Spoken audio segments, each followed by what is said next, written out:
Buen día. Hoy estudiaremos el Evangelio de Juan, capítulo 17.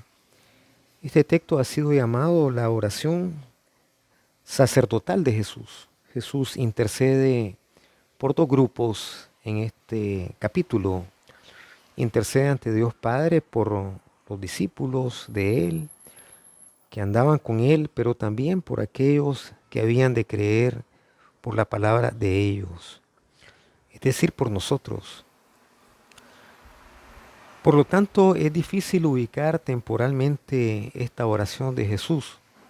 En el Evangelio de Juan está en el preámbulo de la pasión y está preparando Jesús su partida.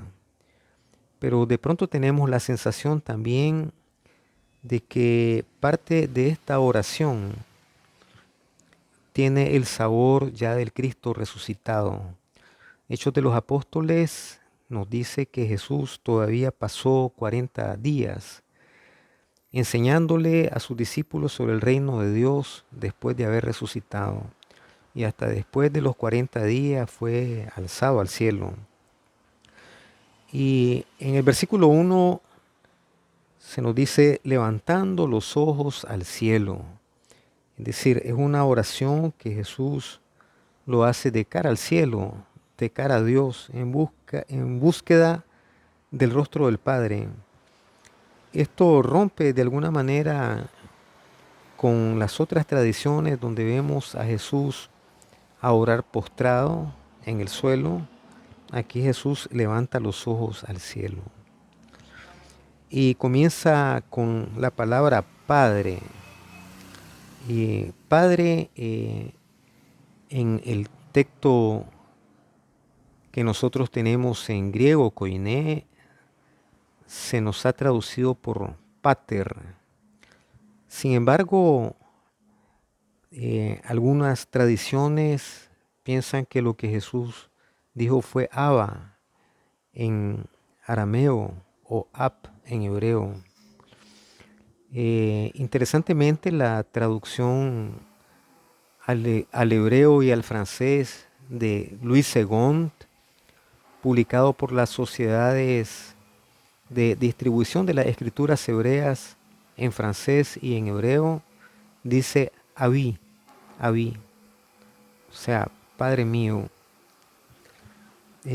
Yo pienso que de alguna manera Jesús obviamente estaba hablando en su lengua nativa y pudo haber pronunciado realmente esta palabra diciendo Abí, o como decía el apóstol Pablo, Abba, ya que esta es la tradición que Pablo nos enseña del arameo Abba, una palabra de intimidad con el Padre.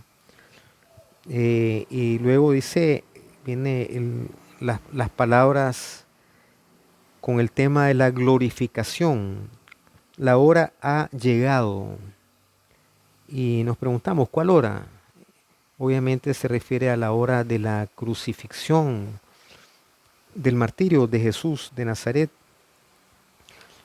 Y luego está la súplica de Jesús. La primera súplica es, glorifica a tu Hijo, para que también tu Hijo te glorifique a ti. Pues le has dado potestad sobre toda carne para que dé vida eterna a todos los que le diste. Eh,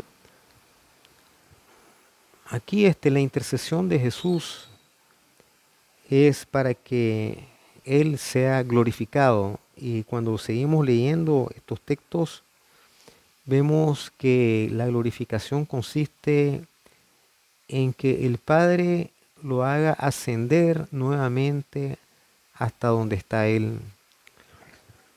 Y, y tenemos el tema aquí también de que Dios le ha dado autoridad para dar vida eterna a los que el Padre les dio. ¿Y en qué consiste la vida eterna? La vida eterna consiste en que te conozcan a ti, el único Dios verdadero. Y esto es interesante, porque la vida eterna consiste en conocer a Dios, el único Dios verdadero. Y esto nos recuerda a la Shema, Escucha Israel, Yahvé nuestro Dios, Yahvé es uno, eh, el único Dios verdadero, y a Jesucristo, a quien has enviado. Aquí hay toda una reflexión también sobre la misión. La misión, el Padre envía a Jesús de Nazaret a realizar una visión, a vivir su palabra, a cumplir su palabra, a darle a conocer, a dar vida eterna. Pero también Jesús envía a sus discípulos. Más adelante en estos textos vamos a encontrar las palabras, así como tú me has enviado, yo los he enviado a ellos. Hay todo un tratado de la misión.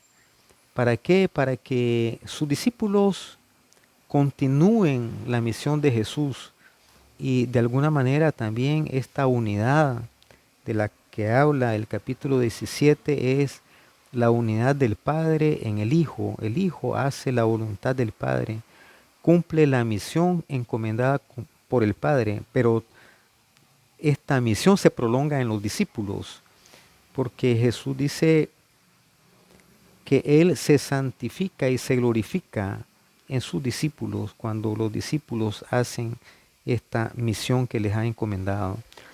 Entonces es interesante la reflexión que tenemos en el capítulo 17, en esta oración de Jesús. Y luego también debemos de reflexionar un poco acerca de cómo Jesús presenta a Dios en esta oración. En primer lugar, lo presenta como Padre, como el único Dios verdadero. Y al menos se menciona unas 5 veces a Dios como Padre. En el versículo 1 dice, Padre, la hora ha llegado, glorifica a tu Hijo. Y luego en el versículo 5 dice, ahora pues, Padre, glorifícame, tú al lado tuyo, con aquella gloria que tuve antes que el mundo existiera. Vemos de alguna manera aquí también la preexistencia de Jesús al lado del Padre, antes de encarnarse, antes de ser hombre. Antes de ser hombre, Jesús no tenía esa condición humana, sino que tenía una condición divina. Dice, y luego también en el versículo 11 se nos dice, ya no estoy en el mundo, pero estos están en el mundo, y yo voy a ti, Padre Santo. Padre Santo es interesante porque es un título de Dios. Abba Kadosh dicen los mesiánicos, y Luis Segón lo traduce por Avi Hakodesh. Avi Hakodesh. Kadosh es santo y el Padre tiene esta condición de santidad. La santidad no admite el pecado. La santidad no admite la injusticia. La santidad es algo tan puro, perfecto, que no admite hacer daño a nadie. Y el Padre es perfectamente santo.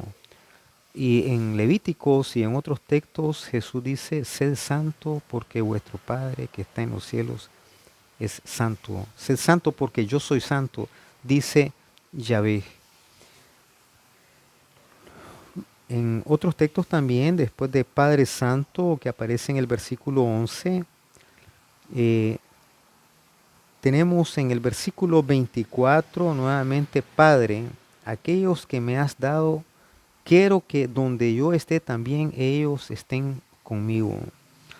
El deseo del Hijo de Jesús de Nazaret es compartir esta gloria con sus discípulos. También ellos estén conmigo para que vean mi gloria que me has dado, pues me has amado desde antes de la fundación del mundo. Y Jesús de Nazaret hace énfasis en este amor del Padre para con él, ya que el mundo lo odia. Aquí Jesús aparece en contradicción con el mundo. Y luego en el versículo 25 tenemos una nueva mención de Padre y aquí se dice Padre justo, Padre justo. Tzadik es la palabra para justo en el Antiguo Testamento y en las palabras hebreas. Y obviamente Jesús no está hablando en griego, está hablando en hebreo. Y Abi HaKodesh, traduce Luis Segond, refieren a alguien que gobierna. Porque el ideal en los salmos es que el rey debe de ser justo para gobernar con justicia. Y el Padre es justo. Dios es un Padre justo, un gobernante que gobierna con justicia. No gobierna con injusticia, sino que gobierna correctamente. Por esa razón, en el versículo 25 debemos de entender que Jesús presenta a Dios como el gobernante ideal, el gobernante óptimo, el gobernante correcto, porque es Abi HaKodesh, Padre justo. El mundo no te ha conocido, pero yo te he conocido, y estos han conocido que tú me enviaste. Les he dado a conocer tu nombre, y lo daré a conocer aún para que el amor con que me has amado esté en ellos y yo en ellos. Y esto es interesante porque el nombre de Dios ya se conocía. Ejeye, Asher, Ejeye, Éxodo 3, 14 y 15. Y también se dice, Ejeye, así me recordarás con este nombre de generación a generación. Siempre Éxodo 3, 14, 15. Sin embargo, ¿por qué Jesús entonces dice, les he dado a conocer tu nombre? Lo dice por dos razones. Nombre, Shem en hebreo, no era solamente la nominación de cómo se llamaba la persona, sino el ser en sí mismo. Y Jesús ha dado a conocer el ser en sí mismo de Dios. Un ser de amor al cual le podemos llamar Padre, Abba o Abí. Un ser que se acerca a nosotros con cariño, pero además de eso un ser santo, Yahvé es Kadosh, Hakodesh, pero también un ser que es gobernante justo, un tzadik, Avi Ha Tzadik. Es el modelo perfecto de amor, de santidad, de justicia, de gobernar correctamente. Y entonces por eso Jesús dice, les he dado a conocer tu nombre y lo daré a conocer aún. Aún Jesús sigue tratando de enseñarnos el ser del Padre. La intención en todo este capítulo 17 es que seamos uno junto con el Padre, así también con el Hijo y entre nosotros mismos, porque nosotros continuamos con la obra de Jesús de Nazaret que ha sido encomendada por el Padre. Esa unidad debe de ser para el amor, para el ágape, porque somos santificados por la palabra de Dios y la palabra de Dios nos enseña a amar, nos enseña a perdonar. Dios les bendiga, mis estimados hermanos. Puede ser de provecho este estudio, que sabemos que es un estudio breve, pero que hay que profundizarlo con santidad, con justicia y con la práctica de la palabra de Dios que nos santifica. Jesús nos santifica y Él se gloría en la obra que nosotros hacemos. Bendito sea Cristo Jesús. Amén.